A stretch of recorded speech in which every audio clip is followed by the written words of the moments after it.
সময় এসেছে মধ্যপ্রাচ্য নিয়ে বাংলাদেশের সুনির্দিষ্ট পররাষ্ট্রনীতি গ্রহণের, যাতে যে কোনো অস্থিরতায় ভাবতে না হয় ঢাকাকে। এমন পরামর্শ আন্তর্জাতিক বিশ্লেষক ও সাবেক কূটনীতিকদের। তারা বলছেন, প্রবাসী আয়ের বড় উৎস মধ্যপ্রাচ্য, তাই সেখানে দক্ষ শ্রমিক পাঠানোর উদ্যোগ নিতে হবে সরকারকে। মুর্শেদ হাসিবের রিপোর্ট। ওয়ালটন ফ্রিজ কিনে অনেকের মতো আপনিও হয়ে যেতে পারেন মিলেনিয়াল। সেরা পণ্যের সেরা অফার। ইরান ইসরায়েলের সরাসরি পাল্টাপাল্টি হামলায় উত্তপ্ত গোটা মধ্যপ্রাচ্য।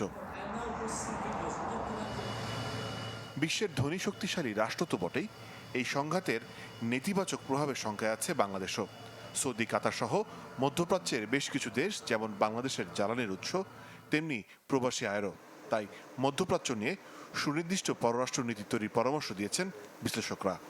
বাংলাদেশের একটা সুদীর্ঘ এবং সুদূর প্রসারী মধ্যপ্রাচ্য নীতি থাকা দরকার। যেমন আমার ইন্দো প্যাসিফিক নীতি আছে, ওরকম একটা ইন্দো প্যাসিফিকের মতো একটা মিডল ইস্ট পলিসি থাকা দরকার। কারণ মিডল ইস্টে যে আনপ্রেডিক্টেবিলিটি আর ভোলাটাইলিটি, এটা যাবে না, এটা লম্বা সময় থাকবে। সুতরাং আমাদের ফোকাসটা থাকা উচিত যে এইখানে আমাদের মুদ্রা ব্যবস্থার উপরে কী ধরনের ইম্প্যাক্ট করে সেটাকে কেন্দ্র করে, লেবার ইস্যুস, সেই সাথে তো এনার্জি সিকিউরিটি আছেই।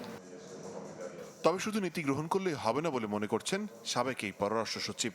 দক্ষ শ্রমিক পাঠানোতে জোর তার। আমরা আজকে থেকে 40 বছর আগেও ওই নির্মাণ শ্রমিকই পাঠাতাম, এখনও আমরা নির্মাণ শ্রমিকই পাঠাই। 40 বছর আগে বরং আমাদের এরা বোধহয় সবচেয়ে নিম্ন বেতনভোগ ছিল না, মোটামুটি অন্যান্য দেশের মতোই ছিল। এখন অন্যান্য দেশের আয় অনেক বেড়েছে প্রতি পিছু, ওয়ার্কার পিছু। আমাদের বাড়েনি মানে বেড়েছে লিটারালি, কিন্তু প্রপোর্শনেটলি বাড়েনি। একই সাথে সংঘাতের শেষ কোথায় হবে তার দিকেও বাংলাদেশকে তীক্ষ্ণ নজর রাখার পরামর্শ দেন তারা। মুর্শেদ হাসিব, চ্যানেল 24, ঢাকা।